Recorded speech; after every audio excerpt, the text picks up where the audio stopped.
let's be clear, Central Asia is not the most pressing or significant problem and area that the United States has to deal with, but it is important. And the United States, to be clear, has been involved from the beginning. We set up, unlike our European friends, many of them, we've been involved in Central Asia from the beginning with diplomatic presence, frankly, billions of dollars of assistance, and one can question whether it's been usefully spent or not, and I think that's something that Evan will talk about a bit. We've been very fortunate to be able to educate thousands and thousands of students, which has given us a great pleasure here in the United States. So the United States has some, we think, advantages going forward.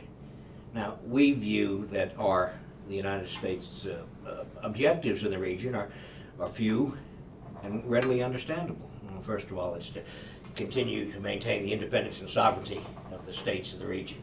And that is our first objective. And the second is to diversify transit routes. We're a little disappointed that our own trade and commercial ties with the states of Central Asia have not been as full as we'd like, but there is potential there. Second, we want to help develop the institutions of governance so that the governments of Central Asia can govern well and justly and be strong enough so they can resist the overtures of those who may want to overthrow governments.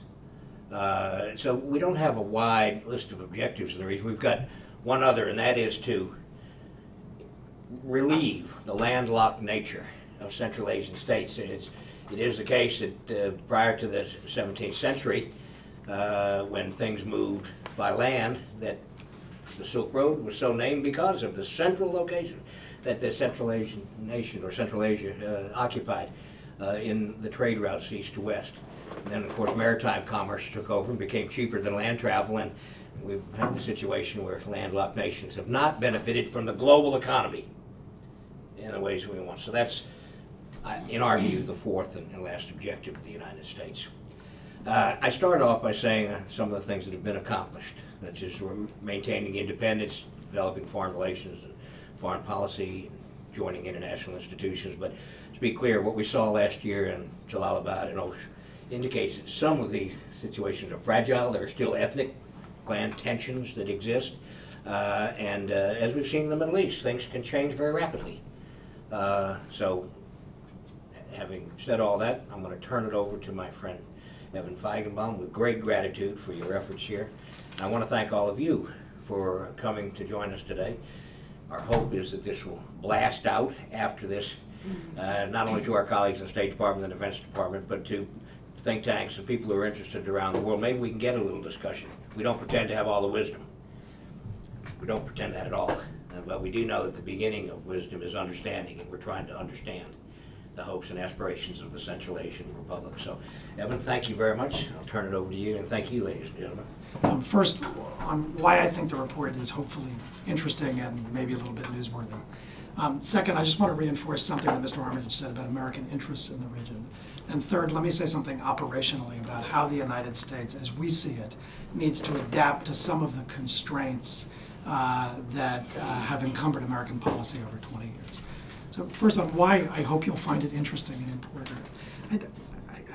I'd cite three things. First, it's the 20th anniversary this year of Central Asian independence, 1991 to 2011. And what's more, as Mr. Armitage said, the United States has been present in Central Asia from day one, on the ground, with embassies, as a partner to Central Asian countries. And so 20 years on, we thought in our group that it was a pretty good time to take a long look at what had been achieved, but also to maybe raise some questions about whether the things that the United States had done over 20 years deserved a second look, whether there weren't policies that were designed in 1991 or 1992 that might not make as much sense in 2011 and 2012. So there's been a lot of continuity and consistency in American policy. And there's good reason for that, because there are some fundamental American strategic objectives in this part of the world. But it's also true, as we say, I think, in very stark language in the report, that in some areas the United States has failed utterly to achieve its initial strategic ambitions and objectives in the region. And the areas that we talk about in here include, for example, the promotion of more democratic forms of government, the creation of a Trans-Caspian oil or gas pipeline, transboundary water sharing agreements and other transnational areas where the United States has worked awfully hard. It's not that the United States necessarily has done anything wrong, but we need to ask the question 20 years on about whether it's time for the United States to take a second look and adapt its policies. And so that's what this report tries to do, in part, on the 20th anniversary of Central Asian independence. Second, the region has changed a lot in some ways since 1991. In other ways, it's not changed at all. But there are things that are changing. For example, the emergence of China in the region, which was unthinkable in 1991, in the way that we see Chinese influence, presence, and I would argue economic power manifest in the region today. China is a trader, China is a lender, China is a builder creating infrastructure, and that's going to shape the region in ways that were not necessarily relevant back when American policies were designed in the early 1990s. So we also tried to ask questions about what was different in the region and to urge American leaders and foreign policymakers to ask some hard questions about that and adapt American policies to those changing conditions. So China figures heavily in this report, for example. The third thing I'd say is that while this is not a report about Afghanistan, and we make that very explicit in the foreword, many members of our group think that Afghanistan is an essential part of Central Asia. You can't talk about the region without talking about Afghanistan. But discussions of Central Asia and of American policy in Central Asia have often been swamped by discussion about Afghanistan, not least because the war and the prosecution of the war has been a big factor in American relationships over the last decade, because it's been something that the United States has leveraged in terms of assistance money, in terms of presence, air bases, once upon a time in Uzbekistan, a transit center at Manas in Kyrgyzstan. And so as the United States draws down its military commitment in Afghanistan from 2011 and certainly by 2014, we wanted to make sure that there was a sound strategic basis for thinking about how the United States would build relationships in that post-Afghan context as well. So some of that set of themes is highlighted in here. Just quickly, second, let me just reinforce a point that Mr. Armitage made about American interests. He elaborated the 4 key American interests, and we make those explicit in this report, bolstering the independence, but also I would say sovereignty, because they're not the same thing. Not all independent states exercise sovereign choices, free from external coercion, and so that's an important American interest. But particularly the other interests that focus a lot on good governance, but also on reducing dependence on single points of transit and unlocking trade and transit opportunities for landlocked economies. What that should imply to you is that economics in many ways is at the center of many of the themes in the report. And I think that's important first because a lot of our members of our group thought that economics was central, but also I think in the popular debate about the United States and Central Asia, actually that's often lost in the discussion, where American policies are often framed as a kind of false choice between security on the one hand and democracy promotion on the other. And indeed you have this bizarre contradiction in the region where some people say, oh, the United States cares only about security. It's fighting a war in Afghanistan. It only cares about bases. And it's subordinated its pursuit of all other objectives to that. But then you hear other people who say exactly the opposite. The United States, they say, is fomenting color revolutions. All you care about is democracy. And so you have these two polar opposites, both of which are false, because actually the United States does a lot of things and has multidimensional interests. But some of those interests are economic, and so we put economics at the center. But I think putting economics at the center, I think, hopefully reinforces some of the false duality of the way the debate often plays out about Central Asia and about what the United States is doing in this part of the world. The last thing I'd say is we're very honest, I think, about what the constraints are on American influence and power in this part of the world. Mr. Armitage just made this very explicit when he said, look, this is not necessarily the most central region for American interests. The United States has important equities in the region, but not necessarily urgent ones. It has important interests and vital relationships, but not necessarily vital interests in this part of the world. And so having said that, 20 years on, taking another look, it's important to ask how the United States can do certain things better than it has, which is to say, in that challenging and constrained context, how does the United States multiply its strengths? And so 2 themes that are in here that I hope we can draw your attention to are first the idea that the United States has some really unique strengths that it brings to the region that really nobody else does. And so the popular debate about Central Asia often compares the United States to Russia or to China or to other powers in the region. But in a lot of ways, the United States is unique It can't compete dollar for dollar with China. It can't compete meeting for meeting with Russia, but it doesn't necessarily need to, because the United States has some strengths, starting with our private sector, but also including the English language, technologies, business skills, proprietary military technologies and ways of doing things. And so one argument we make in here is that the more that the United States plays to its unique strengths, to things that only it can bring to countries and to peoples in Central Asia, the more it really will do well and do good at the same time in this part of the world. And as a parallel point, and this is the last thing I'll say, we also have the view that the United States needs partners to multiply its strengths. And the United States has some traditional partners in the region, not least our friends in Europe. But we also urge the United States to think a little bit more creatively about its partners.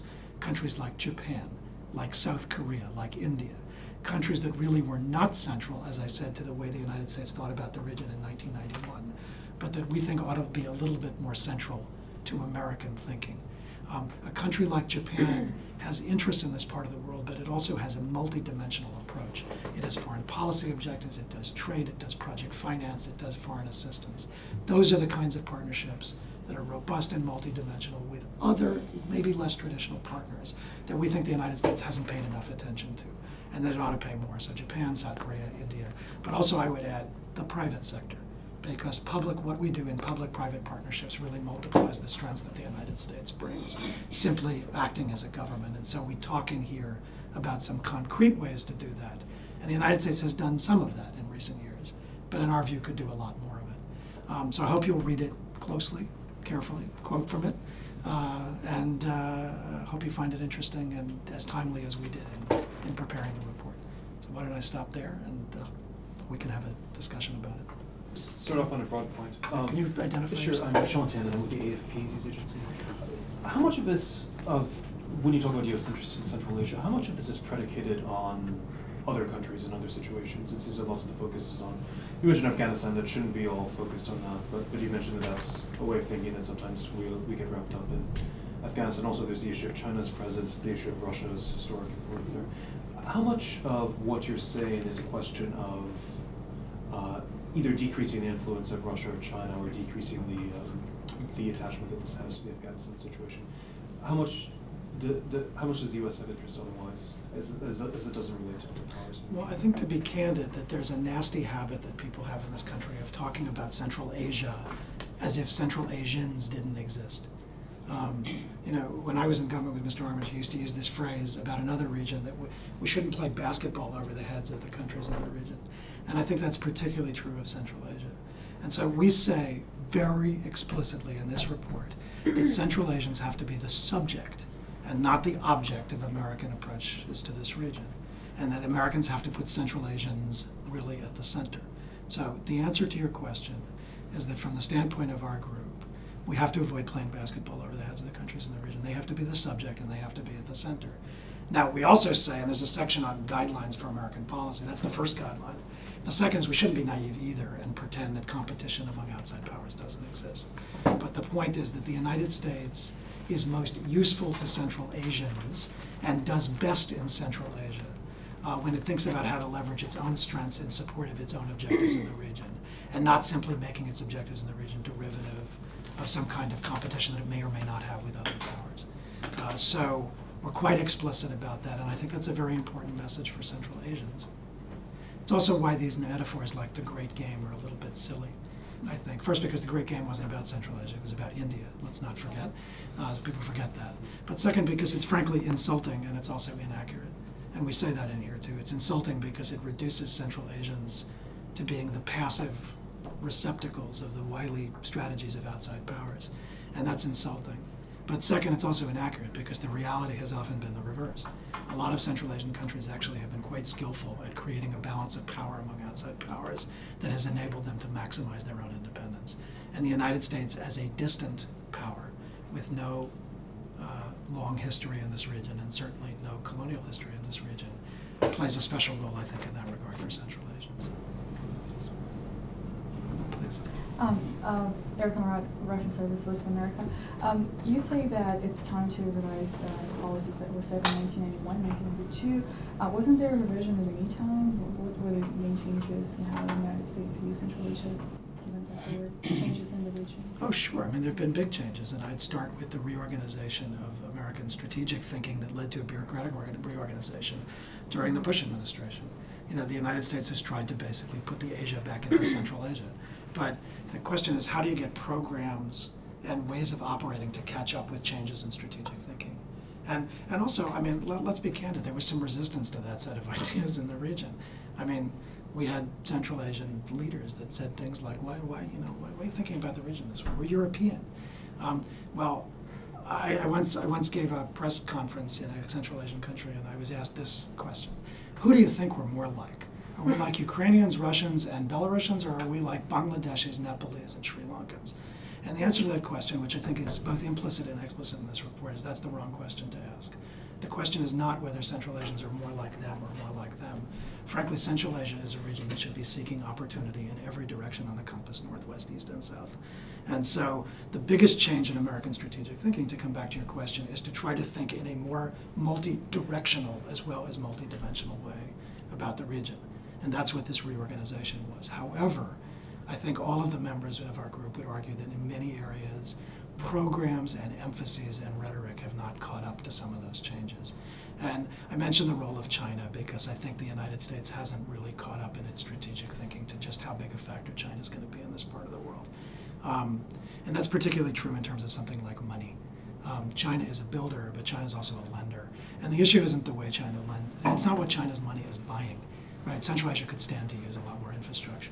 It's the way China's money often shapes incentives and disincentives in the region. And we say quite explicitly in here that in time, China will undercut the capacity of every other lender to Central Asia and to lend money in the way that they've lent money in the past, with the kind of conditionality that they've put on lending in the past. Now, the good news is bilaterally, the United States doesn't really lend money the way China does. It does grants and it does aid. But the United States also works, for example, with the international financial institutions in ways that have a long history in this part of the world. And I think China's role in the region is going to change that. And at minimum, the United States needs to be thinking about how to adapt its approaches.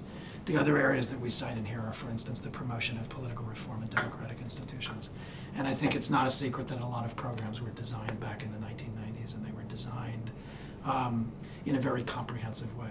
And you know, the fact is the countries in the region, the countries in the former Soviet space are very different from one another. And programs and templates that worked in Latvia may not work in Turkmenistan, where local forms of government are just different.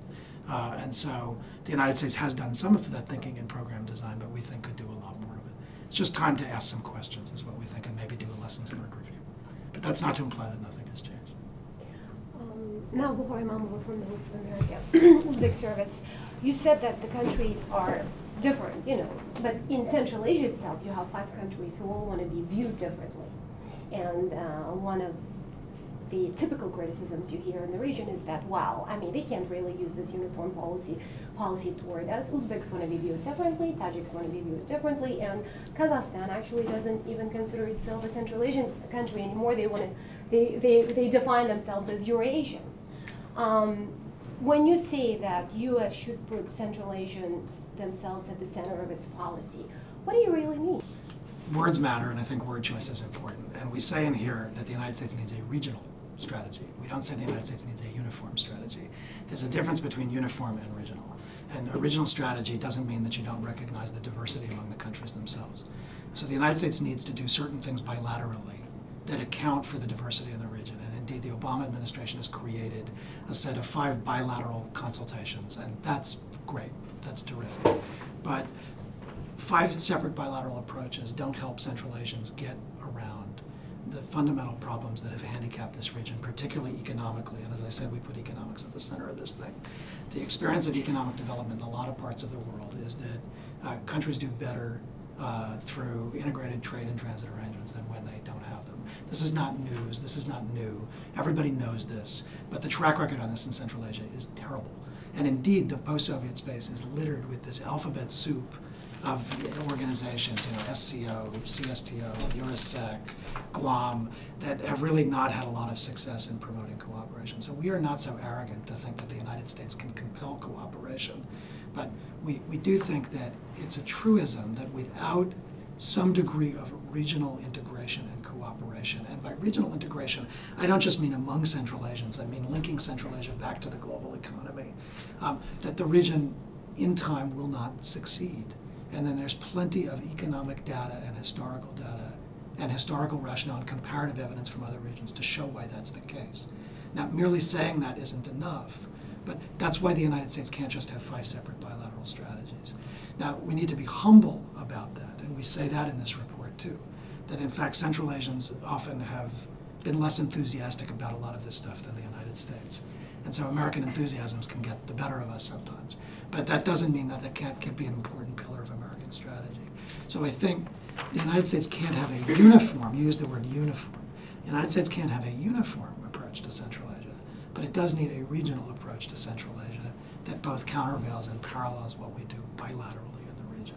And I think there was a sense in our group that there's less of that lately than there probably should be. And that simply talking about logistics for a war through things like a northern distribution network is not in itself a regional strategy. Indeed, if the security situation were better in Pakistan, there would be less need for northern distribution networks. So how does you can't just talk about this as logistics, it has to be focused on strategy. So that's what we mean by a regional strategy. Doesn't mean we think we can compel one, but we think it's important. Now on the other question, what does it mean to put Central Asians at the center?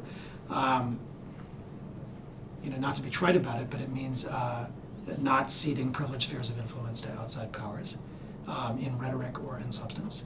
It means not talking about the region as if people in the region didn't exist. It means not using metaphors like great game. It means, yes, trying to work with outside powers, but at the end of the day, only in ways that are congenial, not just to American interests, but to the interests that we share with Central Asian partners. And so at the end of the day, it means not subordinating relationships with Central Asia to third-party relationships. And I think American officials have tried hard through 3 administrations to be attentive to that, but we think they need to continue to be pretty vigilant about that. Particularly in the context of U.S.-Russia relations, to be blunt. Well, when you talk about the American influence in the region, let's say in Uzbekistan, if government says that the government of Uzbekistan is not interested in cooperating in the field of human rights and democracy, what do?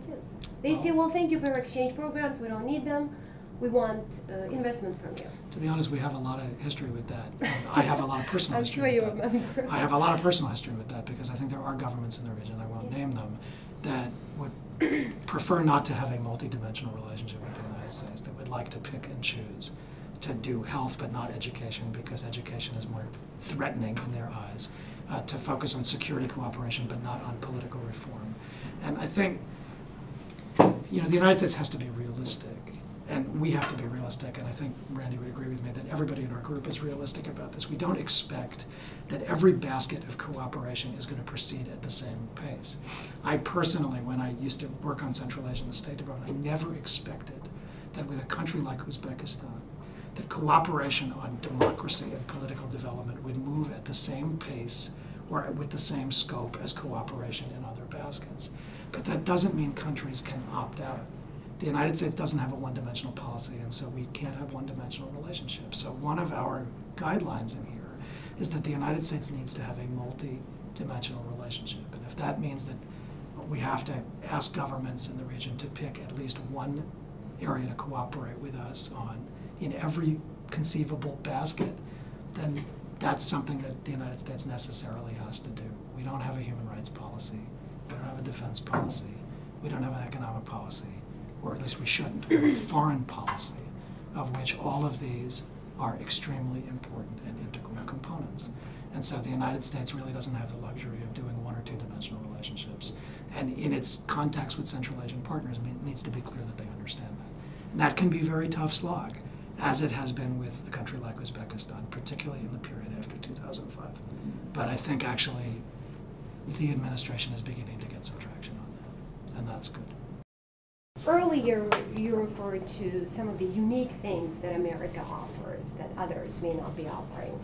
Obviously, number one thing that comes to mind, again, is the promotion of human rights and democracy. I mean, China doesn't promote human rights and democracy in the region. Russians definitely don't. Again, I would like you to continue on this. I mean, we're talking about this right now.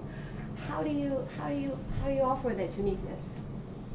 How do we offer that Yeah, uniqueness in yeah. terms of promoting human rights and Yes. democracy?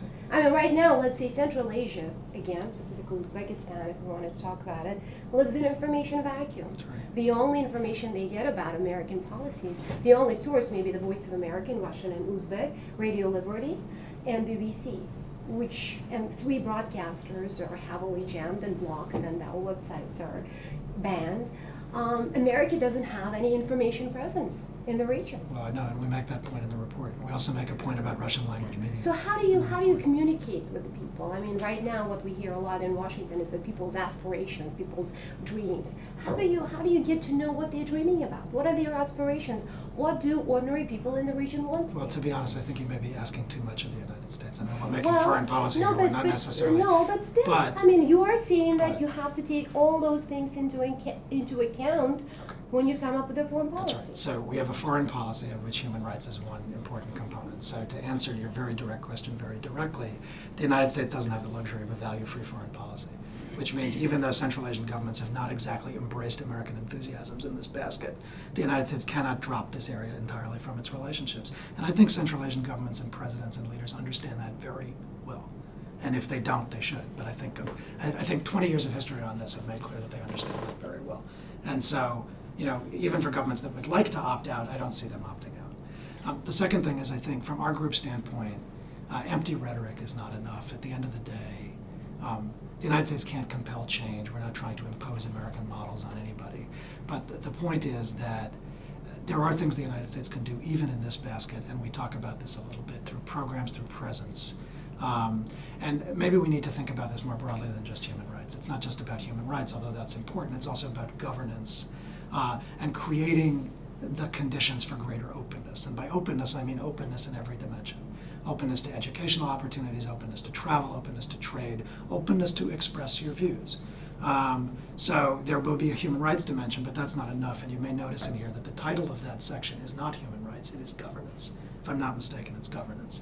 And we lumped a lot of things into that basket, but all of those things I think are intrinsically linked. And so that's one reason when I say maybe it's time to do a lessons learned review, in our view. What's implicit in your question is that after 20 years of this, all of these American efforts and all of that American rhetoric really hasn't produced a lot of change on the ground. Well, then somebody ought to ask the question, in our view, whether there isn't a better way, a different way. A better way, different way doesn't mean drop it from our discourse, nor does it mean drop it from our foreign policy. It means do it better than we've been doing it, or maybe do it differently, but at least ask the question about whether there's a better way to do this. So human rights, I think, is and will, and in our view, should continue to be an important part of American policy. But we need to think about the governance basket more broadly, and it has to be about programs and things we do. And there it's linked to a lot of other things. An example is a point we make about trade in here. Central Asian governments often say, Americans, you talk about the rule of law. That's your democracy agenda. Well, it's not just our democracy agenda. American companies will not invest where there is no rule of law, where contract can be shredded, where courts have no authority, where governments can basically walk away from commercial deals at a whim. But when you create more predictable institutions, when you create a more independent court system, even for the enforcement of commercial contracts, it has benefits that will then bleed into other areas, including this area that you're talking about. So I think from our standpoint, a lot of these issues are intrinsically linked. And that, to go back to your question, is why we don't have the luxury of a one-dimensional relationship, because there will be knock-on effects from the things we do in one area to other areas. And by the way, that ought to be a message that is appealing to Central Asian governments, because as we say in here, even Russian companies complain about lack of predictability in the economies here. How would you go about engaging the non-governmental sector if you were in government now? How would you engage the I'm not in civil government society? now. Well, we would like to know. You were in the government. You dealt with all those issues that the U.S. policymakers are now dealing now. Well, I don't think there's one size fits all, because I also think the state of civil society is very different in different countries in the region. I think it's a little bit different in Kazakhstan than it is in, say, Turkmenistan. And it's certainly different in Kyrgyzstan than it is in Uzbekistan. Well, in Turkmenistan and Uzbekistan, you essentially don't have a civil society. Well, but okay, well, the first thing I'd say is the United States does do programs that are geared to civil society. And sometimes programs in very interesting and maybe less traditional ways. I'll give you an example of a program I remember from Turkmenistan from my day. It was a program in villages to work with local people in community bodies that parceled out water. It was essentially water users associations. All right, how do people divide the water, which is a common good, and how do people negotiate among themselves? That's not civil society in the sense that maybe people mean it when they talk about democracy promotion, but it is civil society, and it gives people experience with self-government. And it gives people experience with decision-making and negotiation and trade-offs in ways that I think can be useful. And if you look, in the first part of my life, I was an academic, and there's a long academic literature on civil society. The work of people like Robert Putnam at Harvard. It's not just about, you have to think about civil society in all of its forms and in diverse ways. When people organize around interests, that creates civil space. So there isn't a one-size-fits-all. But it's also not true that everything we do with civil society has to be under the rubric of democracy-related programming. Civil society is bigger than that, and again, it has knock-on effects in other areas. So I think, it's probably a good time for the United States, as we say in here, to take another look at its programming, to ask whether it can't do things in more diverse ways, and whether it can't learn lessons from other parts of the world where we've done this. Randy was Deputy Assistant Secretary of State handling China. The United States faces a challenge in China too, where civil society isn't always so well developed. But the United States has tried and failed and sometimes succeeded and experimented with civil society programs over many years now. But at the end of the day, people have to build civil society for themselves. And the other thing I'd say is we put a lot of stress on education in here, and I think education programs are a big part of building civil society. Could I ask you about the knock-on effects of Afghanistan? Will the U.S. lose some sort of leverage, or could it actually open up relationships? Well, to be candid, we had a little bit of debate in our group about how integral Afghanistan ought to be to this report. And I think the fact that we didn't include Afghanistan explicitly in here, it goes a long way toward answering your question. I think, first of all, it's true that some people see American policy in Central Asia, especially over the last decade, through the prism of Afghanistan. And in our view, that's a mistake. And we say that in here quite clearly. Second, that's also why we disconnected Afghanistan from what we did in the report. It's not because we think Afghanistan can be disconnected from the region. And in fact, if I could just quote from the foreword of the report, we say, Afghanistan, as recognizing the complex challenges that Afghanistan as an essential part of Central Asia presents for U.S. policy in the region. The report seeks to highlight opportunities for the United States to strengthen these other relationships. The reason for that is it's inevitable that people may see it through the prism of Afghanistan, but number one, that's unfortunate. And number two, to your question, it means that if you see it through that prism, inevitably people will raise questions about American staying power in this part of the world as the United States draws down. And we worry about that, and we worry about that quite clearly in the report.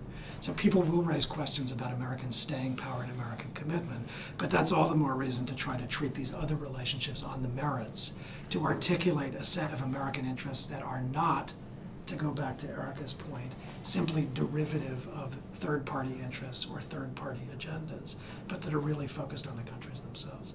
So I think the answer, to be blunt, is that a lot of people in the region are already raising the question about American commitment to this part of the world. And some of that is linked to American drawdown in Afghanistan. And I think from 2014 beyond, there will be people who will say, you've left and you won't get back in this region for 50 years. In fact, people have said that to me, quote, end quote.